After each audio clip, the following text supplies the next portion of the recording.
Hello అండి. మనం previous క్లాస్లో divisibility rules of 2, 3, 4, 5, 6, 8, 9, 10, 12, 15, 16, 18 చూసేసాం.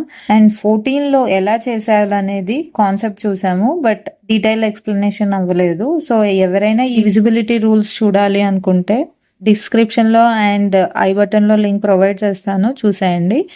So without any delay will get in to today's class.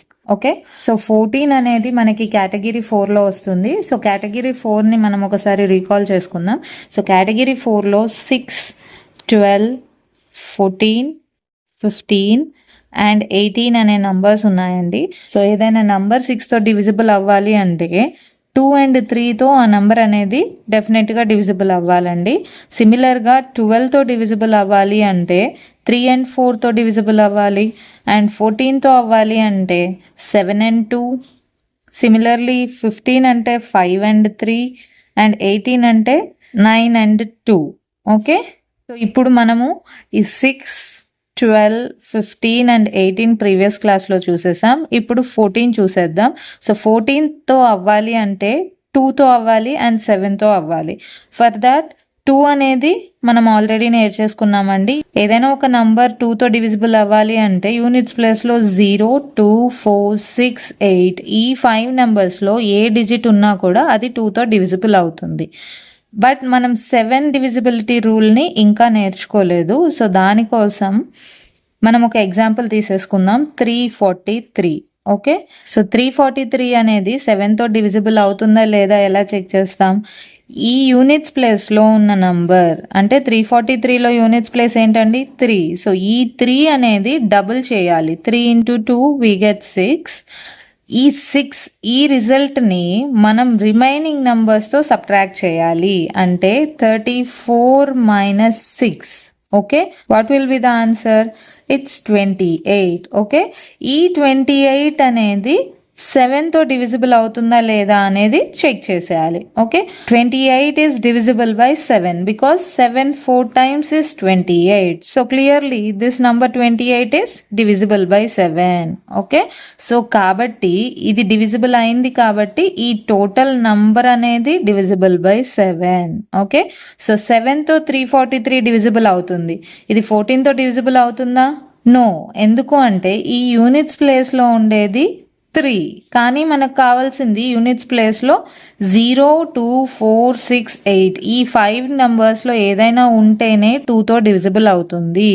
ఇది 7తో అవుతుంది కానీ 2తో అవ్వట్లేదు.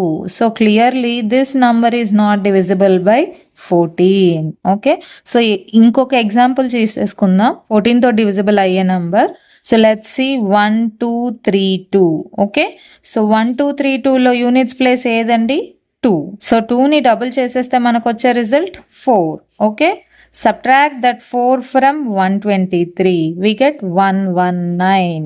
ఓకే, సో 119 అనేది 7 టేబుల్లో పోతుందా? Yes, 7 17s is 119. Okay, so క్లియర్గా 119 అనేది 7తో డివిజిబుల్ అవుతుంది. So clearly this number 1232 is divisible by 7. Okay, and units ప్లేస్లో ఏముంది? 2 ఉంది. అంటే డెఫినెట్గా 2తో కూడా డివిజిబుల్. ఓకే, 2తో డివిజిబుల్, 7తో divisible. So automatically it is divisible by 14. Clear?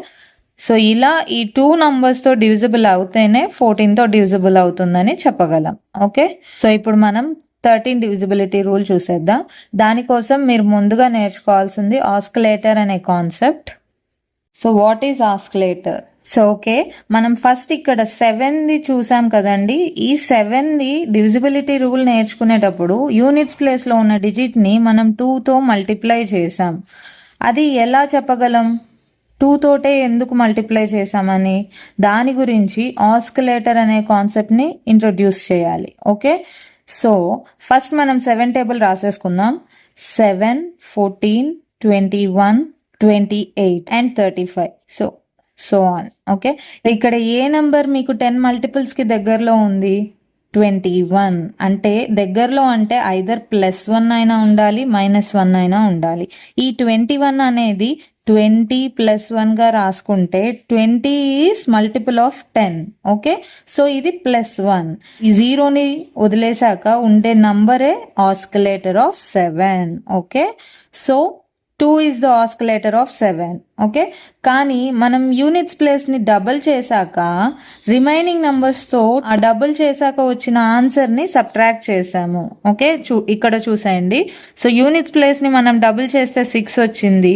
ఆ 6ని రిమైనింగ్ నంబర్స్తో సబ్ట్రాక్ట్ చేసాము. ఇక్కడ సబ్ట్రాక్షన్ అడిషన్ అనేది based on this we can decide. ఇక్కడ మనం 20 + 1 చేసాం కాబట్టి ఇక్కడ మైనస్ చేసేయాలి. అదే ఒకవేళ ఇక్కడ 20 - 1 అని ఉందనుకోండి, ఇక్కడ ప్లస్ చేసేయాలి. ఓకే, క్లియర్ అయింది అనుకుంటాను.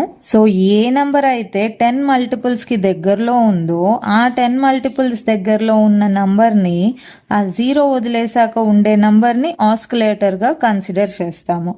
ఆ ఆస్కిలేటర్ని యూనిట్స్ ప్లేస్లో ఉన్న నెంబర్తో మల్టిప్లై చేసేస్తాము. చేసేసాక వచ్చిన రిజల్ట్ని రిమైనింగ్ నంబర్స్తో అడిషన్ ఆర్ సబ్ట్రాక్షన్ చేసేయాలి. ఆ అడిషన్ ఆర్ సబ్ట్రాక్షన్ ఎలా చెప్పగలం? ఇక్కడ 20 + 1 రాసుకున్నాము, ఇక్కడ ప్లస్ చేసాం కాబట్టి వీ షుడ్ సబ్ట్రాక్ట్ హియర్. అదే మైనస్ చేస్తుంటే we should add here. Both are vice versa. Okay, so that is the concept of oscillator. Okay, ఇప్పుడు మీకు 7లో ఎందుకు 2 మల్టిప్లై చేసామో అర్థమైంది అనుకుంటాను. So next will see 13. Okay, ఇప్పుడు మనం 13 డివిజిబిలిటీ రూల్ చూసేద్దామండి. సో 13 డివిజిబిలిటీ రూల్ కోసం మనం ఫస్ట్ మల్టిపుల్స్ ఆఫ్ 13ని రాసేసుకుందాం. 13, 26, 39. సో ఇక్కడి వరకు చాలండి, ఎందుకంటే ఈ 39 అనేది 10 మల్టిపుల్స్లో రాసుకోవచ్చు కదా. So that is 40 - 1. Okay, so నేను దీని 13 ఆస్కిలేటర్ కనుక్కోవాలి అంటే ఈ 40లో ఉన్న 0ని రిమూవ్ చేసేస్తాను. సో క్లియర్గా ఆస్కిలేటర్ ఆఫ్ 13 ఏంటి? 4. Okay, 4 is the oscillator of 13. So clearly ఏదైనా ఒక నంబర్ డివిజిబుల్ అవ్వాలి 13తో అంటే ఆ నెంబర్ యొక్క యూనిట్స్ ప్లేస్ అనేది 4తో మల్టిప్లై చేయాలి. అంటే మనం ఒక ఎగ్జాంపుల్ తీసేసుకుందాం, మీకు క్లారిటీ వస్తుంది. Let's take 416. ఓకే, సో 416లో యూనిట్స్ ప్లేస్ ఏంటండి? 6. సో ఆస్కిలేటర్ ఆఫ్ 13 ఏంటి? 4. So multiply this 6 with 4. What do we get? 24. Okay, so add this 24 to 41. ఇక్కడ యాడ్ అనేది ఎందుకు చెప్తున్నాను? ఇక్కడ మనం మైనస్ చేసామంటే ఇక్కడ యాడ్ చేయాలి. ఓకే, ఒకవేళ ఇక్కడ ప్లస్ చేస్తే ఇక్కడ మైనస్ చేస్తాము. ఇక్కడ మైనస్ చేసాం కాబట్టి ఇక్కడ ప్లస్ చేస్తున్నాము. సో ఈ రెండింటిని ప్లస్ చేస్తే మనకు వచ్చేదంతా 65. ఓకే, 65 అనేది 13 టేబుల్లో డివైడ్ అవుతుందా? Yes, 13 5 times is 65. Okay, so clearly this number 416 is divisible by 13. Okay, so మనం ఇంకొక ఎగ్జాంపుల్ తీసేసుకుందామండి. Take one more example 1139502. Okay, so ఇందులో యూనిట్స్ ప్లేస్ ఏది? 2. Okay, so multiply this 2 with oscillator of 13 which is 4. What do we get? 8. Okay, so దానిలో నుంచి add చేయాలి. So add చేస్తే మనకేమొస్తుంది? 113,958. Okay, so మళ్ళీ ఇది పెద్ద నెంబరే కదా. So again multiply 8 with 4. What do we get? 32. Okay, మళ్ళీ యాడ్ చేసేయండి. అలా మీకు తెలిసిన నెంబర్ వచ్చేంత వరకు కూడా ఈ ప్రాసెస్ అనేది రిపీట్ చేసేయాలండి. So what do we get here? 11427. Okay, so మళ్ళీ ఇది అనేది పెద్ద నెంబరే. So again remove 7 and multiply 4 with 7. What do we get? 28. Okay, again add here. What is the answer? 1170. Okay, so 0 multiply 4 చేస్తే మళ్ళీ 0నే వస్తుంది. So add it here. What do we get? 117. So 117 అనేది మనకు తెలిసిపోతుంది. సో 13 టేబుల్లో 117 ఎప్పుడు వస్తుంది? 9s. సో క్లియర్లీ ఈ 117 is divisible by 13. So clearly this number is divisible by 13. Okay, so ఇక్కడ మెయిన్ మనకు కావాల్సింది ఏంటి? ఆస్కిలేటర్ని ఫైండ్ అవుట్ చేయటం. ఆ ఆస్కిలేటర్ ఫైండ్ అవుట్ చేశాక నెక్స్ట్ మెయిన్ స్టెప్ ఏంటి? యాడ్ చేయాలా సబ్ట్రాక్ట్ చేయాలా? ఈ ప్రాసెస్లో యాడ్ చేసాము, కానీ 7 ప్రాసెస్లో మైనస్ చేసాము. అది దేని బేస్ చేసుకొని ఆస్కిలేటర్ ఫామ్ అవ్వటానికి మనం సబ్ట్రాక్ట్ చేస్తున్నామా యాడ్ చేస్తున్నామా అనేది తెలుసుకొని దాన్ని బట్టి ఇక్కడ యాడ్ ఆర్ సబ్ట్రాక్ట్ చేస్తాము. ఓకే, క్లియర్ అయింది అనుకుంటాను. So next will discuss 17. Okay, 17 కూడా సేమ్ కాన్సెప్ట్ అండి.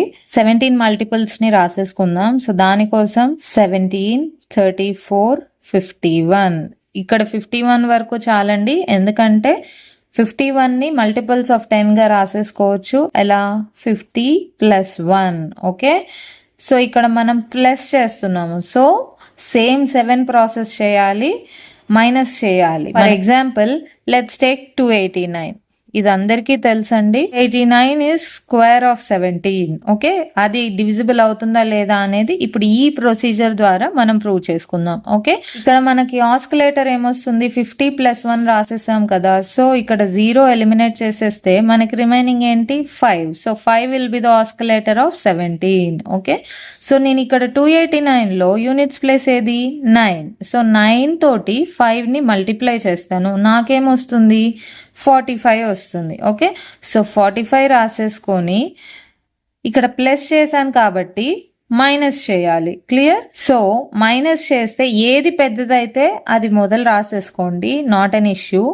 -28 చేసేయండి. ఓకే, ఒకవేళ 45ని 28లోంచి సబ్ట్రాక్ట్ చేసినా మనకి నెగిటివ్లో వస్తుంది ఆన్సర్. నెగిటివ్లో వచ్చినా అది 17తో డివిజిబుల్ అవుతుందా లేదా అనేది మనకి ఈజీగా తెలిసిపోతుంది. సో ఆ కన్ఫ్యూజన్ని రిమూవ్ చేసేయడానికి నేను ఏ పెద్ద నెంబర్ అయితే అది ఫస్ట్గా రాసేసుకుంటున్నాను. ఓకే, సో 45లో నుంచి 28ని సబ్ట్రాక్ట్ చేస్తే మనకు వచ్చే result 17. Okay, so clearly 17 is divisible by 17. So clearly 289 is divisible by 17. Okay, so ఇంకొక ఎగ్జాంపుల్ తీసేసుకుందాం మనం. So let's take 4675. Okay, so ఇందులో మనకి యూనిట్స్ ప్లేస్ ఏదండి? 5.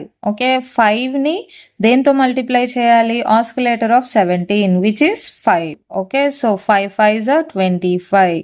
యాడ్ చేయాలా సబ్ట్రాక్ట్ చేయాలా? సబ్ట్రాక్షన్, ఎందుకంటే ఇక్కడ మనం ప్లస్ చేసేసాం. ఓకే, సో ఇందులో నుంచి సబ్ట్రాక్ట్ చేసేస్తే మనకు వచ్చే రిజల్ట్ ఏంటి? 442. Okay, clear? సో ఇది మళ్ళీ పెద్ద నెంబరే కాబట్టి again take the units place. What do we get here? 2 multiplied by 5. What do we get? 10. So subtract this 10 from 44. అప్పుడేమొస్తుంది? 34. Okay, so ఈ 34 అనేది 17 టేబుల్తో డివిజిబుల్ అవుతుందా లేదా? Yes, 17 2 times is 34. సో క్లియర్గా ఈ 34 divisible by 17. So clearly this 4675 is also divisible by 17. Clear? అర్థమైంది అనుకుంటాను. So next మళ్ళీ 19 చూసేద్దాం. 19 కూడా మీకు సిమిలర్ ప్రాసెస్ అండి, ఏది డిఫరెన్స్ ఉండదు, జస్ట్ ఆస్కిలేటర్ మాత్రమే డిఫరెన్స్. ఆ ఆస్కిలేటర్ కనుక్కోవడమే మీకు ఇందులో ఉండే టాస్క్. ఓకే, సో ఇప్పుడు ఆస్కిలేటర్ ఆఫ్ 19 కోసం 19 మల్టిపుల్స్ని రాసేసుకుందాం. ఓకే, సో 19 ఇక్కడితో ఆపేసేయచ్చు, ఎందుకు అంటే this can be return as 20 - 1. Yes, so క్లియర్గా ఈ 0ని ఎలిమినేట్ చేసేయండి. 2 will be the oscillator of 19. Clear? So ఇప్పుడు ఒక ఎగ్జాంపుల్ తీసేసుకుందాం. 703 అనేది ఒక నంబర్ తీసేసుకుందాం. ఓకే, సో ఇది 19తో డివిజిబుల్ అవుతుందా లేదా అనేది ఇప్పుడు చూసేద్దాం. సో దానికోసం ఈ యూనిట్స్ ప్లస్ తీసేసుకోండి 3. సో 3ని ఆస్కిలేటర్ ఆఫ్ 19తో మల్టిప్లై చేయాలి. అప్పుడు మనకేం రిజల్ట్ వస్తుంది? 6. కరెక్ట్? సో ఈ 6ని యాడ్ చేయాలా సబ్ట్రాక్ట్ చేయాలా? ఏం బేస్ చేసుకొని చెప్పగలం? ఇది మైనస్, ఇక్కడ మైనస్ ఉంది కాబట్టి ఇక్కడ మనం చేయాల్సింది plus. Okay, so 76. Clear? So ఈ 76 అనేది 19 టేబుల్తో డివిజిబుల్ అవుతుందా? Yes, 19 4 times is 76. సో క్లియర్గా 703 అనేది డివిజిబుల్ బై 19. ఎందుకంటే ఈ 76 అనేది డివిజిబుల్ బై 19 అయినప్పుడు బ్లైండ్గా 703 అనేది డివిజిబుల్ బై 19 అయిపోతుంది. Okay, clear? ఇంకొక ఎగ్జాంపుల్ కూడా తీసేసుకుందామండి, సో దట్ మీకు ఈజీగా అర్థమైపోతుంది 19 కూడా. So let's take 998. Okay, so what is the units place here? 8. So ఈ 8ని ఆస్కులేటర్ ఆఫ్ 19 తో మల్టిప్లై చేసేయండి, that is 2. So 8 2s we get 16. Add చేయాలా సబ్ట్రాక్ట్ చేయాలా? ఇక్కడ మైనస్ చేసాం కాబట్టి ఇక్కడ ప్లస్ చేయాలి. Okay, so on adding these 2 we get 115. Clear? So 115 అనేది 19 టేబుల్లో పోతుందా? 19 టేబుల్లో 115 అనేది నాట్ డివిజిబుల్. సో క్లియర్ గా ఈ నంబర్ నాట్ డివిజిబుల్ కాబట్టి ఈ నంబర్ కూడా నాట్ డివిజిబుల్. ఓకే, సో ఇప్పటి వరకు డివిజిబుల్ చూసేసాం, ఇది one example of not divisible. Okay, ఇంకొక ఎగ్జాంపుల్ చూసేద్దాం. Let's take 1007. ఓకే, సో ఈ 1007 లో యూనిట్స్ ప్లేస్ లో ఉన్న నంబర్ ఏంటండి? 7. సో 7 ని ఆస్కులేటర్ ఆఫ్ 19 తో మల్టిప్లై చేస్తే ఏమొస్తుంది? 7 2s 14. Okay, so on adding these 2 we get 114. Okay, is 114 divisible by 19? Yes, 19 6 gives you 114. So clear గా 114 అనేది డివిజిబుల్ బై 19 అయినప్పుడు ఈ 1007 కూడా divisible by 19. So clear? Next let's see the divisibility rule of 11. Okay, ఈ rule ని మనం ఒక example ద్వారా నేర్చుకుందామండి. So let's take this example 2865423. Okay, so ఈ ఎగ్జాంపుల్లో మనకి ఆల్టర్నేట్ డిజిట్స్ ని యాడ్ చేసేయండి. ఓకే, ఫస్ట్ ఈ ఆల్టర్నేట్ డిజిట్స్ ని యాడ్ చేసేయండి. అంటే 2 plus 6 plus 4 plus 3. What do we get here? 13. Okay, so similar గా రిమైనింగ్ ఆల్టర్నేట్ డిజిట్స్ ని, అంటే ఇవన్నీ ఆడ్ ప్లేసెస్ లో ఉన్నాయండి. అంటే first position, third position, fifth position and seventh position. Similar గా ఇవన్నీ ఈవెన్ ప్లేసెస్ లో ఉన్నాయి, second, fourth and sixth. So sum of the digits in the odd positions and sum of the digits in the even position first calculate చేసేయాలి. అంటే ఇక్కడ even position లో ఏమున్నాయి? 8 plus 5 plus 2. what do we get here? 15 again. Okay, so ఇది add position, ఇది even position లో ఉన్న digits some. So ఆ రెండు రిజల్ట్స్ ని మనం సబ్ట్రాక్ట్ చేసేయాలి, మనకు వచ్చే ఆన్సర్ 0. ఓకే, అంటే ఇక్కడ వచ్చే రిజల్ట్ అనేది డివిజిబుల్ బై 11 అవ్వాలి. అప్పుడే ఈ నంబర్ కంప్లీట్ నంబర్ అనేది డివిజిబుల్ బై 11 అవుతుంది. సో 0 అనేది వచ్చింది కాబట్టి ఇది డెఫినెట్ గా బ్లైండ్ గా డివిజిబుల్ అని చెప్పేయచ్చు. ఐదర్ ఇక్కడ 0 అయినా రావాలి, అదర్వైజ్ మల్టిపుల్స్ ఆఫ్ 11 అయినా రావాలి. ఓకే, సో ఈ సమ్ చూసేయండి. ఇక్కడ ఆడ్ పొజిషన్స్ లో ఉన్న నంబర్స్ అన్ని ఏంటండి? 2 plus 7 plus 8. ఓకే, సిమిలర్ గా ఈవెన్ పొజిషన్స్ లో ఉన్నవి 1 plus 3 plus 2. ఓకే, ఈ రెండింటిని సమ్ చేసేస్తే మనకు వచ్చే రిజల్ట్ ఏంటి? 17 here and 6 here. Okay, so subtract these two, we get 11. So 11 అనేది 11 టేబుల్ లో డివిజిబుల్? yes. so clearly ఇది డివిజిబుల్ అయింది కాబట్టి this number is divisible by 11. Okay, so ఏం లేదండి, ఫస్ట్ ఈవెన్ పొజిషన్స్ లో ఉన్న నంబర్స్ ని యాడ్ చేసేయాలి, నెక్స్ట్ ఆడ్ పొజిషన్ లో ఉన్న నంబర్స్ ని యాడ్ చేసేయాలి. ఆ వచ్చిన రిజల్ట్స్ ని సబ్ట్రాక్ట్ చేసేస్తే మనకు వచ్చిన రిజల్ట్ అనేది మల్టిపుల్ ఆఫ్ 11 అయినా ఉండాలి ఆర్ 0 అయినా ఉండాలి. ఓకే, సో ఈ రెండిట్లో ఏదైనా ఒకటి ఉంటే అప్పుడు ఆ నెంబర్ అనేది divisible by 11. Okay, so clear? అన్ని డివిజిబిలిటీ రూల్స్ నేర్చేసుకున్నామండి. ఏదైనా ఒక డివిజిబిలిటీ రూల్లో డౌట్ ఉంటే డెఫినెట్గా కమెంట్ బాక్స్లో కమెంట్ చేసేయండి. అండ్ మీకు ఈ వీడియో కనుక నచ్చితే please do like it, please do share with your friends so that వాళ్ళకి కూడా హెల్ప్ అవుతుంది. And don't forget to subscribe our channel. Thank you.